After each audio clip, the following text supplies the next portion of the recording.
आसान है। Happy chocolate day. Happy chocolate day, वो क्या होता है? आज चॉकलेट डे है तो लाए हो आप चॉकलेट? लाए हो सही में? दो बाहर बेचेंगे हम ले जाकर के। नहीं रख लो, आई एम जस्ट किडिंग। हाँ अच्छा ठीक है, दे दो। ऐसे ही खर्चे चलते हैं मेरे यार। बाहर एक किराने की दुकानों में सेटिंग है जी। थैंक यू जी, thank you so much. The topic is law of karma. कितने बुरे बुरे लोग होते हैं, इतने बुरे बुरे काम करते हैं, क्या उनके साथ बुरा होता है? अगर हम कुछ अच्छा करते हैं, क्या पक्का है कि हमारे साथ कुछ अच्छा होगा? जैसे बहुत लोग सोचते हैं कि हमने कुछ अच्छा किया तो घूम करके हमारे पास आएगा, हमने कुछ बुरा किया तो घूम करके हमारे, तो कहाँ से घूम के आता है? मतलब कहाँ जाता है? कनॉट प्लेस जाता है, धौला कहाँ कैसे आता है घूम करके? मेट्रो से जाता है कैसे? तो उसको मिल करके ढूंढने की कोशिश करेंगे, समझने की कोशिश करेंगे। अब कैसे करेंगे? आपको बोलना है कि आपके हिसाब से लॉ ऑफ कर्मा क्या है, किस तरीके से काम करता है, लेकिन शॉर्ट में। Good morning sir. सर मेरे हिसाब से कर्मा ये है कि जो बंदे को जो लगता है उसने किया है वो उसके हिसाब से सही होना चाहिए। जैसे ये कहते हैं ना कि तुमने मेरे साथ बुरा किया तो तुम्हारे साथ बुरा होगा, ऐसा कुछ मेरे को लगता नहीं है। जैसे फॉर एग्जांपल कोई टेररिस्ट है, उसके हिसाब से उसने सही काम किया, तो क्या वो काम सही है? सर क्या उसका रिजल्ट सही आएगा उसके पास में? सर उनके हिसाब से तो वो काम सही है ना। That is what I am saying. तो अगर वो उनके हिसाब से सही है तो क्या वो सही है? नहीं। जैसे फॉर एग्जांपल मेरे को लगता है कि आग में कूदना सही है, तो अगर मैं सही सोच करके आग में कूद जाऊं तो क्या वो सही रिजल्ट आएगा? मेरी सोच वहां तक नहीं गई ना, कभी कभी टेररिस्ट बनने की, आग में कूदने की। मेरी गई है, बट जहां तक मेरी सोच गई है, मतलब जो काम हमने किए हैं लाइफ में। हाँ, let's give big hand for him.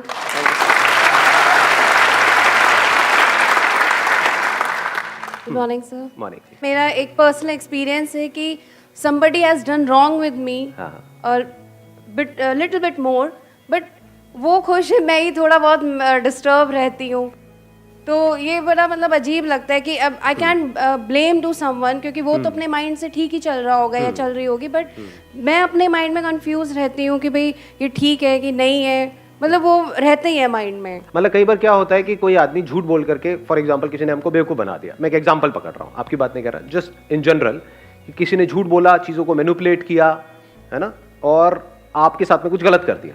अब वो बंदा मस्त है अपनी लाइफ में, आप दुखी हो गए, और कब तक के लिए हो गए? ऑलमोस्ट पूरी लाइफ के लिए हो गए। तो गलत किया किसने और हो किसके साथ रहा है?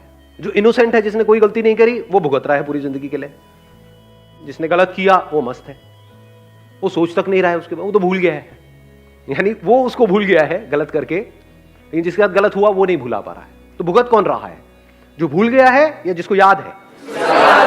तो यहां पर क्या आ गया? अंडरस्टैंडिंग आ गई कि अगर हम समझ लें, फॉर एग्जांपल यही आज हम करने की कोशिश करेंगे, समझ ले लॉ ऑफ कर्मा क्या है, ये कैसे काम करता है, किस किस लेवल पे कैसे कैसे काम करता है। अगर ये हमको अच्छे से समझ आ जाए, मतलब हमारे सारे फंडे क्लियर हो जाए, फिर हम एक्शन लें, तो पॉसिबिलिटी क्या है कि रिजल्ट अच्छा होगा हमारे लिए भी और औरों के लिए भी? Sir 100%, almost 100%। हाँ, it can't be 100% because we are thinking but very near to 100%। But हमको ABCD भी नहीं पता है इस लॉ ऑफ कर्मा की, और फिर हम एक्ट करें, तब क्या है?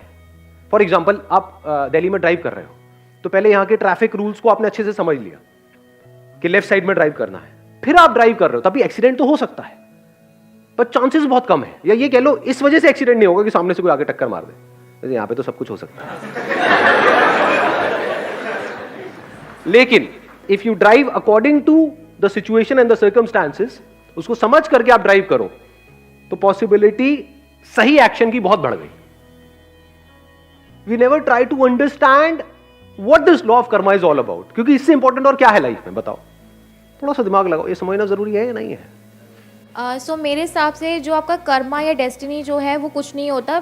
आप अपने जो बिलीव करते हो या फिर जो आपको कोई और बिलीव करवा देता है, आप उसको ही सच मान के वो चीज़ें आगे करते हो। आपका बिलीव और दूसरे के बिलीव के अकॉर्डिंग ही आपका कर्मा आगे डिसाइड होता है। तो व्हाट यू सेइंग इज कि जो हमारे बिलीव्स हैं उसके अकॉर्डिंग ये डिसाइड होता है कि हमको कैसा आउटकम मिलेगा उन एक्शंस का, जो एक्शंस हम ले रहे हैं।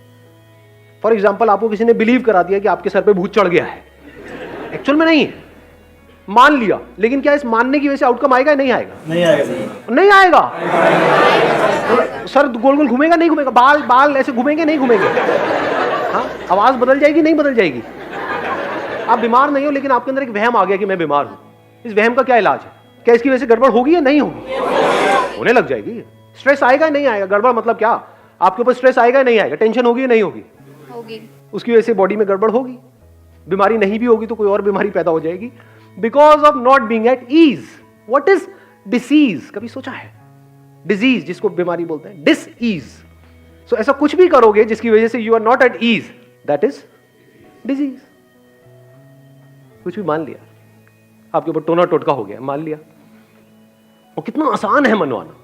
आपके घर के बाहर आकर के कोई लाल रंग मिला के ये वो करके कुछ अपना मिर्ची पिर्ची नींबू ले करके वहीं जहां से आप निकलते हो अपनी गाड़ी पे, उसके टायरों के दोनों के सामने लगा देना है, तो फटेगा, पुचुक करके आवाज आएगी, उसके बाद में हो गया आपका काम शुरू।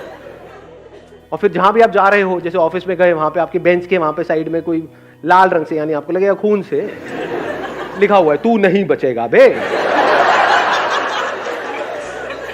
जहां भी जा रहे हो यही दिख रहा है, क्या होगा? वोट लगेगी? नहीं लगेगी। ये क्या है? बिलीफ ही तो है। फिर चाहे कुछ पॉजिटिव हो चाहे कुछ नेगेटिव हो। पॉजिटिव में फिर भी एक क्वेश्चन मार्क है, नेगेटिव में कोई क्वेश्चन मार्क नहीं है। पकड़ में आई बात? पॉजिटिव में आप मान लो कि मैं तो भाई दुनिया का सबसे अमीर आदमी, मानता रहे, बन गए सबसे अमीर आदमी, बन गए, मानने से बन जाते। मैं इस दुनिया का बेस्ट क्रिकेटर हूं, मान लिया, बन गए। मैं बीमार हूं बिकॉज ऑफ कुछ अंदर वायरसेस हैं, कुछ बैक्टीरिया हैं, उसकी वजह से आप सोचते रहो नहीं नहीं मैं हेल्दी हूं, मैं हेल्दी हूं, मैं ठीक हूं, मैं ठीक हूं, ठीक हो जाओगे। या उससे रिलेटेड जो प्रॉब्लम है उसको डायग्नोस करना पड़ेगा, उससे रिलेटेड गोली खानी पड़ेगी, तो वहां पे एक्शन लेना पड़ेगा ना। मेरी जिंदगी बेकार है, मेरी जिंदगी में कुछ नहीं पड़ा है, इसमें किस एक्शन की जरूरत है? कौन सी गोली काम आएगी यहां पर? नेगेटिव बिलीफ्स में किसी एक्शन की जरूरत है ना, वो काम अपने आप ही कर देगा। पॉजिटिव बिलीफ के लिए एक्शन की जरूरत है। Law of karma is whatever I am today is like a result of my action which I took in past. हाँ, And whatever choices I make today, you know, in day-to-day life, it will result, you know, in something in my future. अब ये एक बड़ा interesting point है यहाँ पे, देखना। अब यहाँ पे एक और क्वेश्चनिंग करेंगे, एक और लेयर बीच में लेकर के आएंगे कि हम कहते हैं कि आज हम जो भी कुछ है वो अपने एक्शंस की वजह से है। क्या सच है झूठ है? सच है सर। अच्छा सच है ये, जबरदस्ती। ध्यान से देखना, ध्यान से समझना, बिकॉज इसीलिए हम कभी भी चीजों को कंप्लीटली नहीं समझते हैं। आपने आज जो भी कुछ किया या आज जो भी आप कुछ हो, क्या सिर्फ अपने एक्शंस की वजह से हो या अपने माँ बाप के एक्शंस की वजह से भी हो? जिस स्कूल में आप गए उनके टीचर्स के एक्शंस की वजह से भी हो। किसी का एक्सीडेंट हुआ जिसमें उसकी कोई गलती नहीं थी, ज़ेब्रा क्रॉसिंग पे आराम से वो चलता हुआ बंदा जा रहा था, यहां से कोई आया गाड़ी में, उसको ठोक करके चला गया और उसकी एक टांग नहीं है, क्या उसके अपने एक्शन की वजह से नहीं है? ना उसने लीगली कुछ गलत किया, ना एथिकली, ना मॉरली, किसी भी तरह से कुछ भी गलत नहीं किया, उसने सब कुछ सही किया और उसकी आज ये हालत है कि वो चल तक नहीं सकता है ढंग से। तो क्या वो उसके अपने एक्शन की वजह से? सोचो। हो सकता है उसने अपनी पास्ट लाइफ में, माइक देना एक मिनट इनको। We believe in rebirth, so might be that person must have done something wrong in his past previous life. मैं एक बड़ी मजेदार आपको बात बताता हूं। जब भी हमारे पास में या सो कॉल्ड हमारे जो गुरु हैं, ज्यादातर गुरु घंटाल होते हैं, उसमें ज्यादातर एक्सेप्शंस आर ऑलवेज देयर, जब भी उनके पास में हमारे पास में किसी सवाल का जवाब नहीं होता है तो हम क्या करते हैं? कॉन्सेप्ट ऑफ रीबर्थ को बीच में घुसा देते हैं। ऐसा करते हैं नहीं करते हैं? Yes sir, yes sir. क्या आप में से किसी को भी अपना पिछला जन्म याद है? No sir. How can you say कि वो होता है? क्या हम एक काम कर सकते हैं कि जो हमारे एक्सपीरियंस से बाहर है उसको हम बीच में नहीं घुसेड़ेंगे? साइंस किसके बारे में? जिसको एक्सपीरियंस किया है या जिसके बारे में कोई एक्सपीरियंस नहीं है? चाहे वो इन इंस्ट्रूमेंट्स के थ्रू किया है, ये जो 5 सेंसेस हमारे पास में है, या इन इंस्ट्रूमेंट्स के आगे कोई और इंस्ट्रूमेंट्स लगाए, फॉर एग्जांपल माइक्रोस्कोप, टेलीस्कोप, जो भी हमारे एक्सपीरियंस में आया उसी के बारे में तो हम कुछ समझ सकते हैं ना। जो हमारे एक्सपीरियंस में ही नहीं है तो वहां पे डिस्कशन करना क्या बेवकूफी नहीं हो गई? टाइम वेस्ट नहीं हो गया? तो अभी के लिए हम एक काम करते हैं, जो भी हमारे एक्सपीरियंस में है, जो सबके एक्सपीरियंस में है, बस उसी की बात करेंगे, उसमें से देखेंगे कुछ निकल के आया या नहीं आया। सर रिलीजन की व्यू पॉइंट से देखा जाए, अकॉर्डिंग टू भगवत गीता, तो उसमें अगर वैसे देखा जाए तो साइंटिफिकली तो कुछ चीजें जो प्रूव नहीं कर सकता लाइफ में इंसान, बट गीता के अकॉर्डिंग देखा जाए तो रिबर्थ तो होता ही है अकॉर्डिंग टू कृष्णा। हाँ, तो वो तो फिर अलग कॉन्सेप्ट हो गया ना। तो आज हाँ एक minute please have a seat. हाँ एक बार माइक देना उनको, माइक देना। अगर अकॉर्डिंग टू प्रीवियस बर्थ अगर देखा जाए, बहुत अच्छे कर्म इस जन्म में कर लिए, लेकिन फिर भी वो फकीर है, कोई गरीब है, वो अकॉर्डिंग टू उसके कर्मों की वजह से है। हम कहते हैं यार उसकी किस्मत देख कितनी अच्छी है, राजा भोज है एकदम, कितना अच्छा इंसान है। पिछले जन्मों की वजह से है, हाँ, पिछले कर्मों की वजह से। तो अगर किसी लड़की के साथ में कोई रेप हो रहा है तो वो उसके पिछले जन्मों के कर्मों की वजह से हो रहा है? नो। अगर पिछले जन्मों में उसने कुछ बुरे कर्म किए होते, बुरे कर्म मतलब क्या, बुरे एक्शंस, तो उसमें कुछ बुराई तो नजर आती। उस 6 साल की बच्ची में या 8 साल की 10 साल की बच्ची में कोई बुराई नहीं है, इतनी इनोसेंट है जिसकी कोई हद नहीं है, जिसको अगर कोई बुरे से बुरा इंसान भी देखे तो उसका दिल पिघल जाए उसको देख करके। उसके साथ बुरा हुआ, क्यों हुआ? उसके कुछ बुरे कर्मों की वजह से। उसने कुछ गलत नहीं किया, फिर भी उसके साथ गलत हुआ, क्यों हुआ? क्यों हुआ? लगाओ दिमाग, किसका कर्म है ये? यहां पे ध्यान से समझ लेना, जो एक करता है उसका असर सब पे होता है, और जो सब करते हैं उसका असर एक पे होता है। आप ये नहीं कह सकते कि ये सिर्फ उस बंदे की वजह से हुआ, ये जो हमारा लीगल सिस्टम है उसकी वजह से भी हुआ या नहीं हुआ। Yes sir. अगर लीगल सिस्टम इतना स्ट्रांग हो कि ऐसा कुछ होने की गुंजाइश ही ना हो, तो इस बंदे में हिम्मत कहां से आएगी स्टेप उठाने की? क्या जो हमारा एजुकेशन सिस्टम है उसका रोल उसमें है या नहीं है? Yes sir. गवर्नमेंट स्कूल्स की हालत देखिए कभी जा करके, मैं जाता रहता हूं इसलिए मुझे पता है अंदर की हालत क्या है। वहां जा करके देखो क्या हालत है वहां पर। एजुकेशन सिस्टम के खराब होने में क्या हमारा जो पॉलिटिकल सिस्टम है उसका रोल है या नहीं है? अगर आप कहते हो उसने कुछ बुरे कर्म किए जिसकी वजह से उसके साथ कुछ हुआ, तो इसका मतलब क्या हुआ? अब ना तो पॉलिटिशियन को कुछ करने की जरूरत है, ना पुलिस वालों को कुछ करने की जरूरत है। अरे भैया सबके कर्मों की वजह से तो हो रहा है। आई थिंक हमारी कंट्री, ये जो इतनी बुरी हालत है हमारी कंट्री की, उसमें इसका बहुत बड़ा हाथ है। हम हर चीज को उठा करके पास पे डाल देते हैं और अपनी रिस्पॉन्सिबिलिटी वहां से हटा देते हैं। जो हो रहा है वो उसकी वजह से हो रहा है, कर्मों की वजह से हो रहा है। तो अब सवाल उठता है इसमें हम क्या कर सकते हैं? क्या एक झटके में पूरा का पूरा सिस्टम बदला जा सकता है? No sir. नहीं बदला जा सकता। अब हमने प्रॉब्लम को समझ लिया है, जो सब करते हैं उसका असर एक पे आता है, जो एक करता है उसका असर सब पे आता है। आप अगर चाहो भी तो क्या सबको बदल सकते हो? अपने आप को बदल सकते हो? यस और नो? यस और नो? तो अगर आपने खुद को बदल दिया है पूरी तरह से, तो अब आप क्या कर रहे हो? आपको देख करके जो और लोग होंगे उनके अंदर चेंज आएगा या नहीं आएगा? या उनके अंदर भी खुद को बदलने की एक चाह उठेगी या नहीं उठेगी? तो क्या आप डायरेक्टली और इनडायरेक्टली पूरी दुनिया को नहीं बदल रहे हो? समझ गए मैंने क्या बोला है? यानी अगर आप अपने बच्चों को बोलते हो कि झूठ नहीं बोलना चाहिए, तो पहले आप खुद झूठ नहीं बोल रहे हो, या अगर झूठ बोला तो माफी मांग रहे हो उस बच्चे से भी और जो भी लोग आपके आसपास में हैं उन सब से। फिर आप एक्सपेक्ट कर सकते हो कि वो बच्चा भी ऐसा कुछ करे। आप खुद सुबह से रात तक झूठ बोल रहे हो और उस बच्चे को सिखा रहे हो झूठ नहीं बोलना चाहिए, तो गड़बड़ नहीं हो गई? खुद सेल्फिश हो और बच्चे को बोल रहे हो कि नहीं तेरे को सेल्फिश नहीं होना चाहिए, गड़बड़ नहीं हो गई? फिर वो बड़ा होकर के अपने माँ बाप को छोड़ रहा है, तो गलत क्या कर रहा है उसमें? आप भी तो ऐसे ही हो, आप भी तो अपने फायदे के लिए औरों को नुकसान करते हो, तो वो भी कर रहा है तो उसमें गलत क्या है?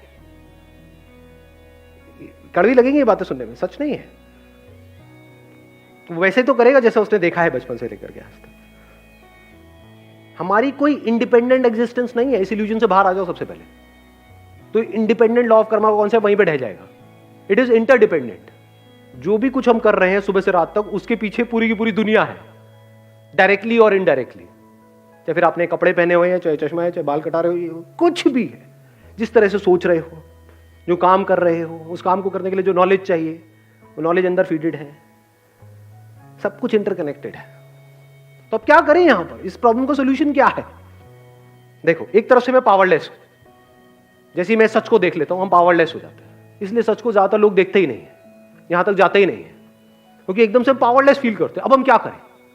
इतनी बड़ी दुनिया है, वहां पर इतना कुछ गलत हो रहा है, मैं तो कुछ कर ही नहीं सकता, तो मैं क्या करूं? मैं सिर्फ अपने बारे में सोचूं, भाड़ में गई दुनिया। ये सोच नहीं हो जाएगी हमारी? यानी अगर आप सही भी हो अपनी तरफ से, बिल्कुल सही हो, तब भी यहां का जो लीगल सिस्टम है वो ऐसा है कि जिसने क्राइम किया है वो छूट जाएगा पैसे वैसे खिला करके, और आप इनोसेंट हो, आपको जस्टिस नहीं मिलेगा। स्ट्रॉन्ग पॉसिबिलिटी, ये कोई इल्यूजन नहीं है, फैक्ट्स है। तो यहां पर सही क्या और गलत क्या? जब गलत छूट जाता है और सही को सजा मिलती है, तो मैं भी गलत ही क्यों ना हो जाऊं? ये थॉट्स आते हैं नहीं आते? जब जो चोर उचक्के हैं या जो भी जो उल्टे सीधे सारे काम कर रहे हैं वो मजे मार रहे हैं, और जो शरीफ आदमी है जिसने कभी लाइफ में किसी के साथ गलत नहीं किया वो भुगत रहा है। ऐसा है, सच है, नहीं है? हाँ, तो यहां से क्या थॉट आएगा माइंड में? कि आप भी बुरे हो जाते हैं।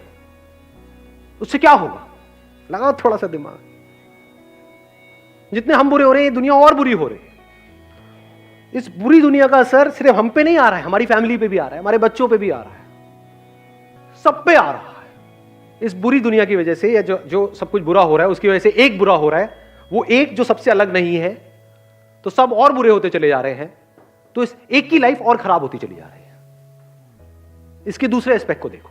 एक सच क्या है कि जो सब करते हैं उसका असर एक पे होता है, ये सच है। दूसरा सच क्या है कि जो एक करता है उसका असर इस पूरी दुनिया पे होता है।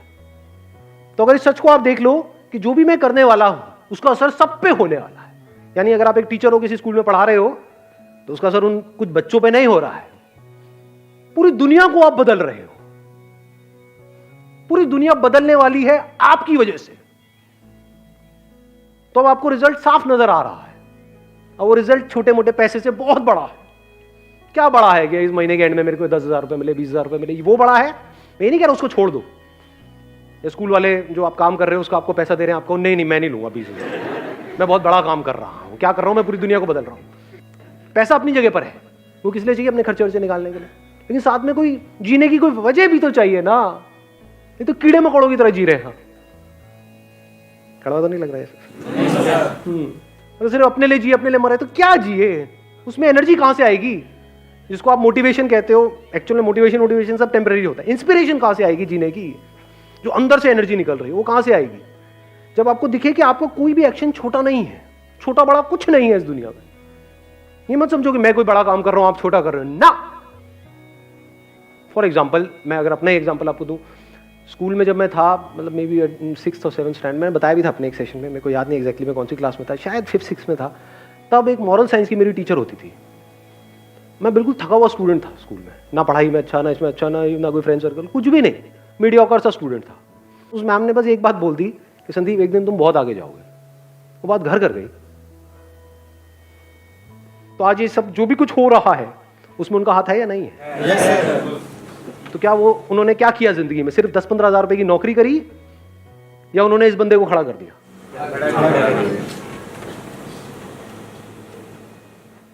देख पा रहे हो इस सच को? ये विजन चाहिए होती है लाइफ में। तो अब आपकी सोच बड़ी हो जाती है। जब बड़ी सोच आ जाती है तभी तो बड़ी एनर्जी चाहिए। छोटी सोच के लिए क्या एनर्जी चाहिए? छोटी। अब यहां पर कोई सेल्फिश मोटिव नहीं होना चाहिए अगर इस सच को आपने देख लिया है। यानी अब अगर आप ये सोच करके कर रहे हो कि मैं जो करने वाला हूं या करने वाली हूं उसका असर पूरी दुनिया पे आने वाला है, तो मुझे क्या मिला? अरे घोचू, आप उस दुनिया से अलग नहीं हो, आप ही वो दुनिया हो। तो जो मिला आपको ही मिला। तो यहां से आपका पर्सनल सेल्फिश मोटिव बिल्कुल जीरो हो गया। जैसे ही वो जीरो हो गया, अब आप फ्री हो गए, आपकी एनर्जीज फ्री हो गई। नहीं तो सो कॉल्ड बुरे लोग, सो कॉल्ड अच्छे लोग, दोनों में कोई फर्क नहीं है। दोनों का अपना सेल्फिश मोटिव है। जो बुराई कर रहा है वो भी अपने फायदे के लिए कर रहा है, जो सो कॉल्ड अच्छाई कर रहा है वो भी अपने फायदे के लिए कर रहा है। ऐसे लोग जो सो कॉल्ड अच्छा काम कर रहे होते हैं, सो कॉल्ड सोशल वर्कर्स, कभी बारीकी से बैठ करके उनको ऑब्जर्व करना, आपको एक बात वहां पे कॉमन नजर आएगी।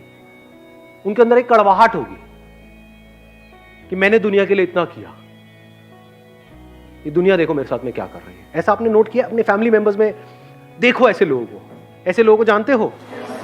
सबके साथ सब कुछ अच्छा करते हैं लेकिन रोते रहते हैं सुबह से रात तक। जब करते हैं तो एक्सपेक्ट करते हैं, यानी वो क्या एक्सपेक्ट कर रहे हैं कि मैंने अच्छा कर्म किया, मुझे अच्छा फल मिलना चाहिए। भाई तूने अच्छा कर्म किया और अगर तू एक है सबके साथ में तो तुझे अच्छा फल मिल गया है, कल पे क्यों डाल रहा है? टॉपिक क्लोज हो गया है। जब टॉपिक क्लोज हो गया तो कुछ बचा ही नहीं है। तो कर्म करने से पहले भी खुश, कर्म करते वक्त भी खुश, कर्म करने के बाद भी खुश, इररिस्पेक्टिव ऑफ कि उस कर्म का कैसा फल आ रहा है। इसको आप कह सकते हो वो कर्म जो सही है। Thank you so much ji.